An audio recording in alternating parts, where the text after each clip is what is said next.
Well, hello and welcome everybody. I'm April Harrison from Trust Your Supplier. Thank you so much for joining us today on this session on AI and the new face of fraud. We're going to be talking about what municipalities need to know now. Just a reminder, feel free to leave any questions in the Q&A box and we will get to those. If you think of anything as we go through the slides or the demo, just pop them in there and we will do our best to answer them. Today's topic, we're going to be talking about the public sector and how we are seeing new forms of vendor and payment fraud driven by AI. So everything from fake documentation, synthetic vendors, and deepfake phone calls that are honestly way too real. So we're going to look at these scams, how they happen, what went wrong in Baltimore, and how cities can strengthen their defenses. Joining me today are Gary Storr and Joe Altieri from Trust Your Supplier. They're going to walk us through some of the key risks, share practical prevention strategies, and then also I will give a short demo showing you how supplier verification and bank validation can really help protect public funds. So Gary, I'm going to turn it over to you to get started. Thank you, April, and welcome everyone. I'm Gary Storr with Trust Your Supplier. As April said, I'm here with my colleague Joe, and we're just going to talk for a few minutes about something alarming really that's happening across our nation, really all over the world, and that is fraud in local governments. Particularly, what we want to talk about here today is supplier fraud. So this is payments that are going to your vendors, your suppliers, that somehow have been spoofed or manipulated to the point where that payment is actually going to a bad actor or a fraudulent entity. And we're seeing a market increase in that happening across the country. You can see here the number 39% just in the last year. That's probably an understated number, quite honestly, because this is what we know. There's probably a great deal of fraud happening that we don't know, that has not been detected or will be detected in year-end audits and other activities that local governments, communities, and municipalities conduct over the course of the next couple of months as we get into Q1.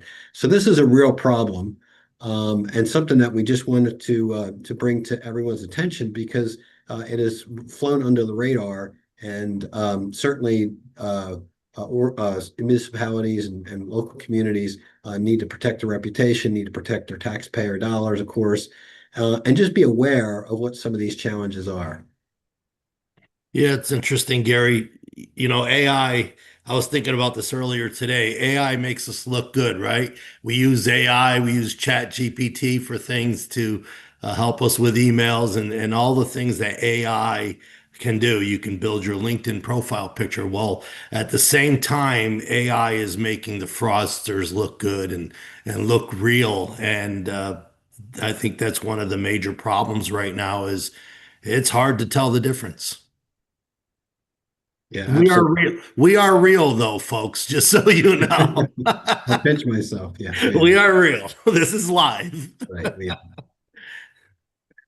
So I wanted to share with you a case study. This came from the city of Baltimore. You may have read about this, or it was even on the evening news for those who used to watch the news.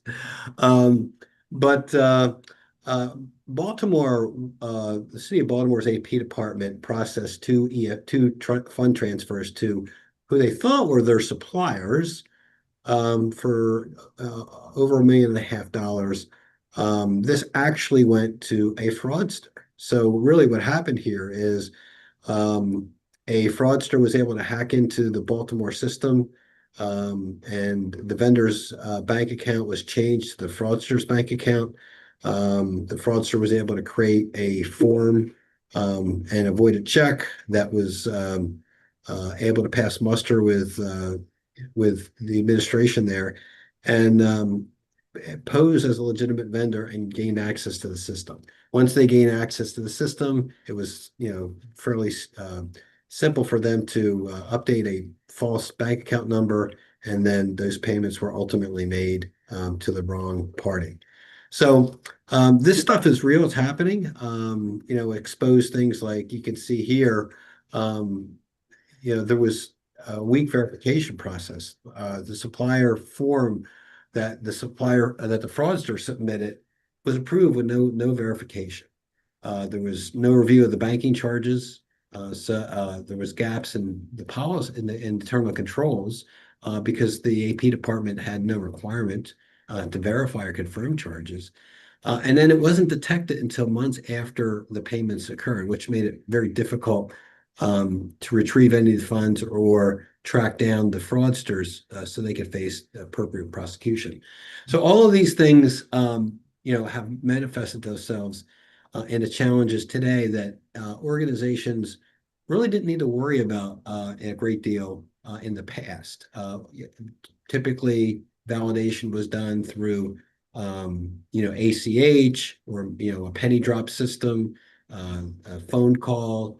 There was many different fairly manual exercises that an organization could go through to validate a bank account. Now, with the advent of some of the technology that Joe pointed out, um, this is it's no longer sufficient, and so technology needs to be brought to bear, controls need to be brought to bear to really mitigate the opportunity for a fraudster to penetrate an organization or a municipality and get away with some of these fraudulent activities. So, this is just one case study. Again, it's happening worldwide. Obviously, Baltimore is a major city in the United States, and even they were susceptible to this. So that would tell me that practically any community around the country would be a prime target for any fraudster that has the appropriate know-how and technology to penetrate those systems and kind of commit a similar fraud scenario.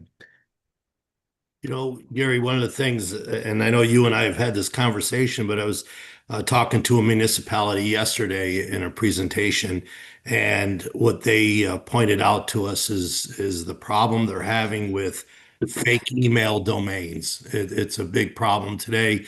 You can send somebody an email, and if you leave one letter out, like trust your supplier, right? If you just left the P out of that email address, when you look at it at a glance or you're responding, somebody saying, hey, I got a new bank account, I want to make some changes, and you write back to that person, you think you're writing back to that supplier, to that vendor, when in fact it's actually a fake domain that just visually, if you look at it quickly, it looks like a real domain, and it turns out that it's a fake domain to mimic that vendor. That is a huge problem today. Email phishing. I mean, it's causing all types of issues within government, business, manufacturing, doesn't matter. Yeah, in fact, AI technologies, some of you might be aware, has moved to the point where they can mimic voice or even the appearance of somebody that you know. I've learned recently from some of our technologists that just 7 seconds of audio, your voice. So if somebody has 7 seconds of your voice, they can fully replicate that and create a script and play that back using different AI technologies. And the average person or even somebody that you know would not be able to tell the difference between you and that AI representation of you. This is getting very scary. It's very scary stuff. It's crazy. I just started laughing because I called my doctor yesterday and I spoke to Julia for 3 minutes. And it wasn't until Julia gave me the wrong answer that I realized I wasn't even having a conversation with a receptionist. And I didn't know my doctor went to an AI receptionist. So you're absolutely right. It's crazy. It's hard to identify a real voice. AI is a great technology. I'm sure many of you use it every day, and it's really created an opportunity for us to be a lot more efficient and learn very quickly. So there's a lot of benefits to AI, but like any other technology, um, there's there's downsides and there's things that we need to be on the lookout for, right? And so, AI is obviously generating a lot of emails that look genuine, as Joe pointed out. I mentioned, the voice replication. Obviously, documentation like invoices and certificates can be replicated very easily in a matter of minutes. There's phishing opportunities that these fraudsters are adept at. There's so many capabilities that we are enabling with technology, and yes, do we take advantage of them to make our lives easier, to make our jobs easier, to be more efficient at work, to be more efficient in all the things we do every day? Absolutely, right. But it also gives the upper hand to the fraudsters and to the bad actors, and that's really what we're running into now. So, again, things that worked yesterday just not going to work today. Yeah. So, at Trust Your Supplier, we're a supplier verification platform.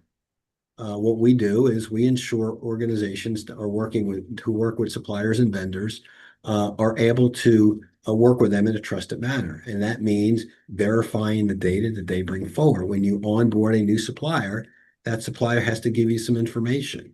You want to make sure that information is factual, that it meets your criteria, that they're not violating some kind of policy or some regulation, or that they're going to be financially viable, or they're aligning to your sustainability requirements, and that they're giving you bank information that when you execute payment, that they're actually going to receive the funds. Those are all the things that Trust Your Supplier does.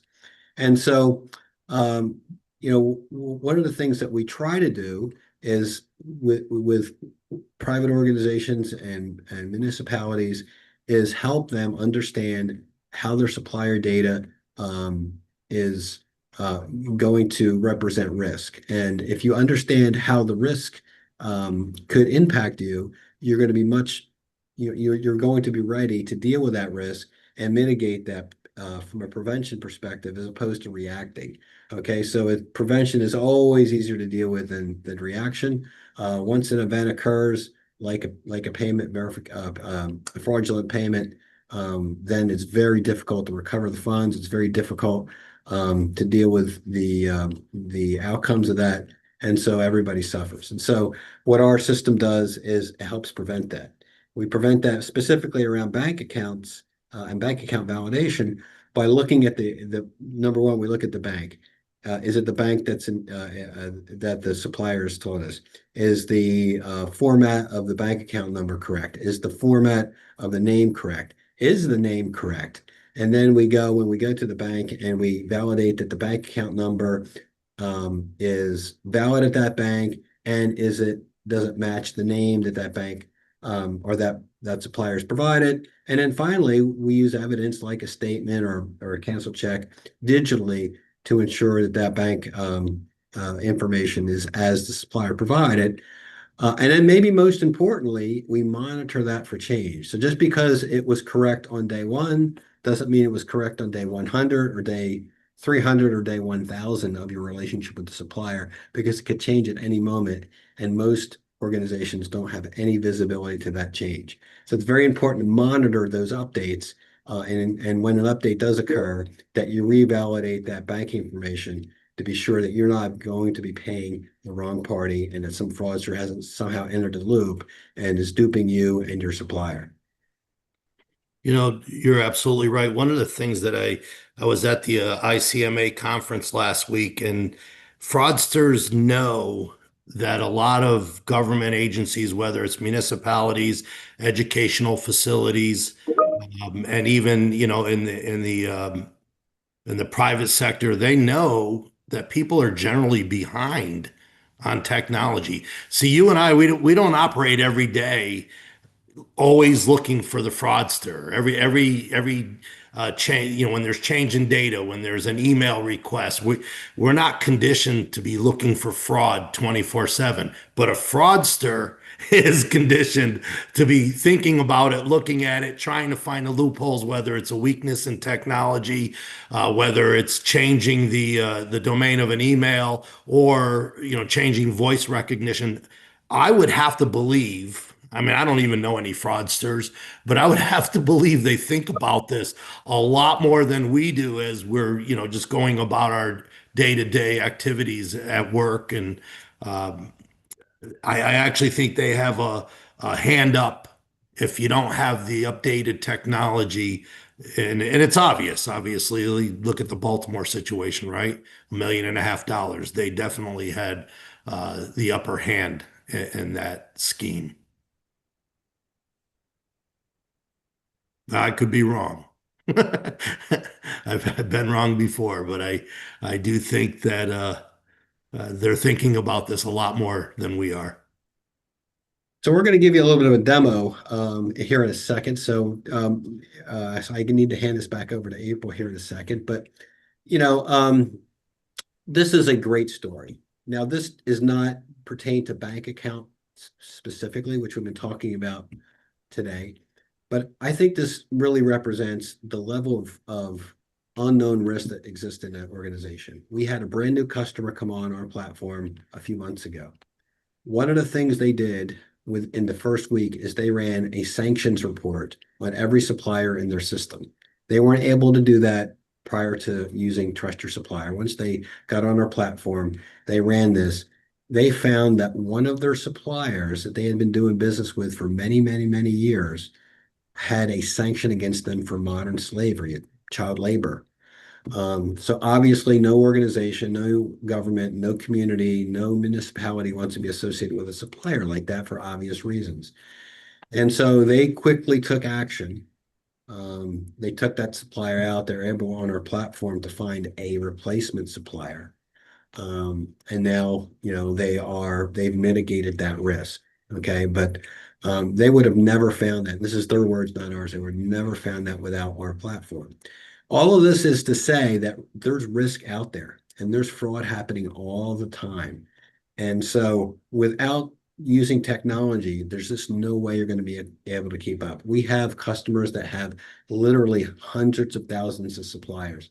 There's no, they can't possibly staff up enough to look at all the change and all the new onboards that happen on a day-to-day basis. So you need technology to look at this and to ensure that you're monitoring whether it be bank fraud, whether it be a sanction, whether it be the financial state of your supplier, whether it be their sustainability policies, whatever it might be. Those things are super important. And so you need something like our platform to automate what what we used to do back in the old days. We used to do with spreadsheets and emails. Yeah. Gary, I think this is a good time to point out too. Sometimes you don't know right away if a fraudster's been hacking your account. I spoke with someone at the conference and they said it wasn't until they did an internal audit, which was 12 months later, they were doing their budget for the next year. And that's when they found out that they were being scammed with fake invoices. So it could take a while. Happens all the time. Yeah. Yeah. Like I said before, if you're in a reactionary mode, you've already lost. Yep. That's the truth. You're playing the game from behind, right? So yeah. So I think April wants to give us a little bit of a demo here as we Yeah, sure. Well, I'm headed over to the demo environment. Do we have any questions in the Q&A? I do see one here, April, that somebody is asking, does our system eliminate having to call the vendor to verify the data and the bank account information? Yes, absolutely. Yeah, that's really the point. I think if you watch the demo that April is going to give you here in a second, it'll illustrate exactly how that happens. But that's the point, is that data is going to be provided by the supplier, the vendor, and then the system takes over from there. So once the supplier provides that information, it's 100% automated through the process. The only intervention you'll need to take is if you get if the supplier information is flagged. If that information is flagged, you'll have to look at what that flag is, potentially, and make a decision.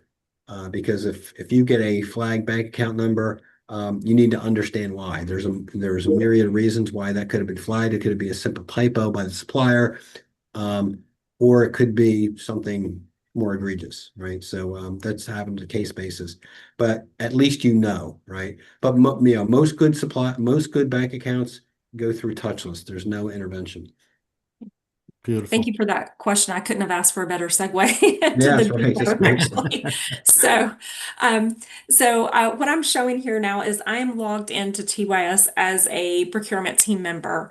I do want to say every person on your team, whether they're in procurement, finance, InfoSec, they're assigned a role in TYS, and they will have access to the relevant information and actions that are for that role. So I'm logged in as procurement, and this is my dashboard. And here I can kind of see through this list all of my suppliers separated out into what stage of the life cycle that they are in. I'm going to go to ready for review. And the reason I'm picking ready for review is this is pre-engagement. And as Gary was pointing out earlier, that kind of saying of an ounce of prevention is worth a pound of cure. Um, this is where you have all the information you need to make a decision, but you haven't yet gone through onboarding. That way you can analyze upstream and then make decisions there rather than downstream where you've already spent a lot of resources and time managing this. So this is a demo environment, so all the information you see here is just been put in for demo purposes. So I'm going to click on a supplier here. And the first thing we're going to see is a synopsis screen.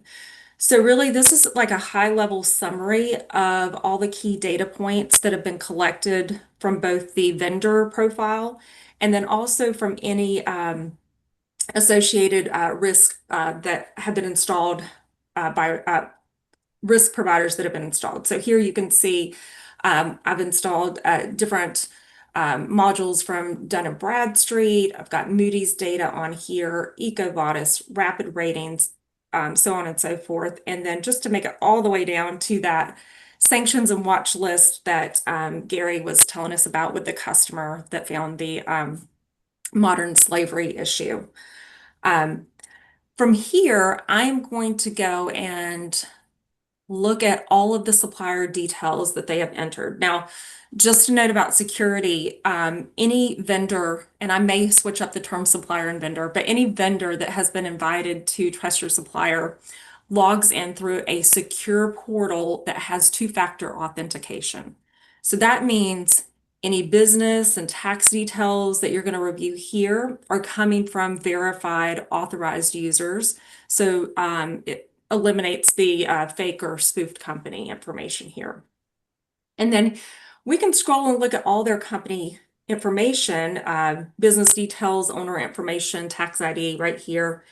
And then TYS is validating this information against trusted sources like Moody's and Dun & Bradstreet. So if you see right here, we have a flag, yellow dot here on the data established.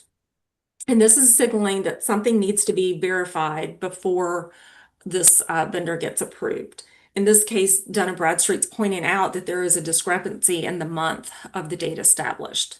So that's going to require extra manual validation. On the other hand, we have this green check mark, and we can see here that Dun & Bradstreet has validated this and matched it against registered records. So this is just an extra layer of protection before your city issues a contract or payment. As Gary mentioned in the answer to the question, this is all happening automatically through the system. If you get a flag, then it does go through an automated approval process there. So speaking of payments, though, I want to quickly talk about bank validation. So I want to scoot over to this other environment here. So suppliers enter into their secure portal all of their bank details. So it's pretty robust. It's got everything from account and routing numbers, proof of account ownership, branch locations, contact information, all of that stuff. And what happens is TYS automatically validates those details against trusted financial sources. So in this case, you'll see Signsy here. It could be LexisNexis. And for this demo, these bank account validations have failed. It's been flagged And now this is really the kind of mismatch that happened in Baltimore. They didn't catch this because they didn't have a system like this. But here I can look at the details of why this failed, and I can see that both the account holder name and the IBAN number are not correct. So the system has caught this, and for demo purposes, I'm going to come over to the Action Center. What happened is the system sent a notification to, let me move this up a little bit, to the finance team. So you can see here for each of those bank accounts, the finance team was automatically sent an approval workflow notification, and they've gone in here and they've manually approved it. I just did that for demo purposes. They may not approve it at all, but saying that they've approved it is not the end. TOS keeps monitoring for any unauthorized changes. And this doesn't just apply to bank accounts, any piece of information. It could be a change of address. It could be a change in ownership, could be a change in a questionnaire or a tax document. Any of that gets changed will be notified. The appropriate role will be notified and flagged for your team so that you can run the appropriate exercises on that to verify it. And April, I'll just point out really quickly, not only does this help you mitigate fraud, but think about I talked, a few minutes ago about kind of the old school way of validating a bank account was you pick up the phone and you call the bank. Well, even if your bank accounts are valid and they're good and you don't have any fraud, you're still spending a ton of time picking up the phone, waiting on hold. Everybody's been on hold in the bank for forever. This system eliminates that because it's all right in front of you. If this were a valid bank account, it would have given you all green signals and you would not have had to look at it. And you would not have had to make that phone call. You wouldn't have to make your penny drop. You wouldn't have to done your ACH validation. All of that goes away. So it's a huge time saver. And the bottom line is it saves the organization time and money. And Gary, all of this is happening before onboarding. You can see right here, I have a button. I haven't even started to do the official onboarding of the supplier. So we're seeing all of this information ahead of time. So we don't even go down that road if we don't like what we're seeing. Correct. Yeah, it's like, today we're letting the burglar in the house, and then we're ringing the alarm. What Trust Your Supplier allows you to do is, if there's a problem, you can ring the alarm before you let the burglar in the door, and that's really the analogy. I mean, maybe it's a bad analogy, but That's a good analogy. You get the point, right? Yeah. April, I want to point out one thing, and just to reiterate what you said, because it was one of the questions that somebody had here, is if the system had two-factor authentication. I know you mentioned it earlier. I just want to reiterate that so our viewer, just in case they missed your answer. So the answer is yes, it is two-factor authentication. Yes, thank you for pointing that out. I mean, that's the number one key lock on your door to keep people out. Yeah. The So, question was asked a lot. yeah, yes. Thank you for that question. The other thing I want to address is other methods of fraud have to deal with fake documents. So what we have here in Trust Your Supplier, when I'm looking at this vendor, this is a centralized repository of all their documentations. I mean, this could be business licenses, W-9s, insurance certifications, bank account proof, any kind of policies. All of that is here in one place so that your team can review it. And then also you'll see this expiration date here. So if an expiration date is entered, the system's going to automatically notify both you and the vendor prior to the document expiring. That way it triggers an action for these to be kept updated so that you're not playing around with information that's just out of date. So that's a really cool feature. And then the last really cool feature I want to show you, it's really special to Trust Your Supplier, is because we are built on blockchain, and blockchain is really secure. It is tamper-proof, and all of the actions from both your team, the vendor, any approvals are date and time stamped.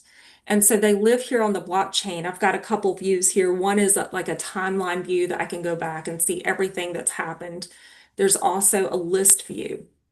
And this gives you an audit trail that makes it really easy to trace any changes, ensure accountability, and then just really detect any fraudulent or unauthorized activity. So that is an additional layer that we have for protecting you against fraud as well. Before we start to wrap up, are there any other questions or thoughts or comments? There is one here which is pretty general, asking how much time does it take to implement the system if somebody was to go with Trust Your Supplier. Gary, if you want to speak to that. Yeah, typically I answer that by saying about a week. Obviously, there's some variables, but most organizations can be live within a week. Perfect. Yeah, and that's a really great point because it leads me into the fact that this doesn't really require a major overhaul. It's pretty easy to kind of start strengthening your supplier process. And really, when it comes down to it, it's not just about stopping one particular fraudulent payment, but it's about protecting something really much, much bigger, which is public trust, right? And so kind of the way that you want to go about it is first, you're going to evaluate your current onboarding flow to identify any manual checks or weak spots. Then you're going to want to automate your validation process so that technology is handling all of this while your team is focused on making decisions and only having to check for things that have been flagged instead of checking everything. And then you also want to establish ongoing monitoring. So as I'd mentioned, the system continuously monitors any updates or changes because let's face it, fraud prevention isn't just a one and done. You really have to continuously protect yourself. So all of these things combined really help give you a foundation of accountability and really help keep your public funds and that public trust secure. Yeah. So Yeah, and this really is all about risk hygiene. And I think what we're learning, both from a private citizen perspective, along with organizations and municipalities and communities, is that we need to be more vigilant than ever about mitigating risk and prevention. And it becomes part of the hygiene of your organization and how you operate. And if you don't adopt some of these practices and policies, whether you use our technology or not, ultimately there will be events that you'll be reacting to, and there's ways to mitigate that. yeah, excellent. So just to wrap up, we have a couple of easy next steps that you can take. First, you can try this for yourself. You can kind of step through everything I just showed you with an interactive tour. We've created these where you can really just walk through it yourself. There is a QR code on here. It's going to take you to a page where you can choose from the fraud prevention tour or a vendor onboarding tour. I will say that these tours aren't built for mobile. So they are tours you would need to take on your laptop or desktop. But we will also follow up with an email to give you links to that to make it easier for you as well. Also, if you want to take a closer look at some of the other things that Trust Your Supplier supports, like vendor onboarding, reporting, analytics, any of that, we're happy to set up a personalized demo for you and your team. You can book a meeting with Joe, you can click on the learn more, it'll take you to a form you can fill out, and we'd really love to show you how some of our tools can help you strengthen your city controls and protect your public funds. So I just want to add, yeah, go ahead. I'm sorry, April. I No. want to add one quick thing. One of the questions that comes up over and over and over is, do you work with my ERP system? Do you work with Munis? Do you work with Oracle? Or do you work with Workday? And the answer is yes, that we're able to integrate. Obviously, we would connect our IT folks with your IT folks, and we can make that happen. But the integration is not a problem. We're very flexible in that way. I don't know, Gary, if you want to add to that at all. It's pretty cut and dry. Yeah, I mean, everyone has an ecosystem today, and we can plug into it. All right. Well, thank you guys so much for spending part of your day with us. We really appreciate your time and engagement. Please do reach out to Joe. Joe's willing to answer those questions for you What we're here for. and learn a little bit more about you, your systems, and what your requirements are in order to help answer that question of what it would cost for you. So thank you again, and we look forward to continuing the conversation. Thank you. Bye, Thank you, everybody. guys. Thanks Take so much. care.